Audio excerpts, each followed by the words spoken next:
Jimmy Carter set out from Georgia for the final swing on his 22-month-long campaign for the presidency, and he was in a fighting mood.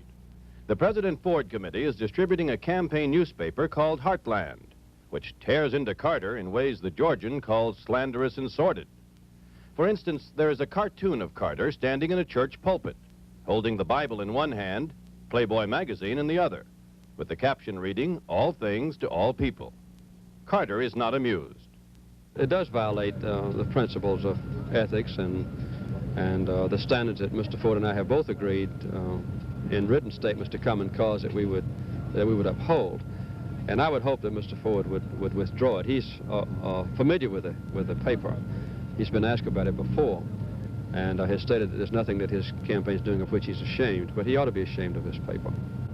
When he got to South Carolina, Carter took another swipe at Mr. Ford's tactics, in the process of defending himself against the president's charges that his foreign policy statement on Yugoslavia was inviting trouble. Well, this is another indication, of just politics for the last week.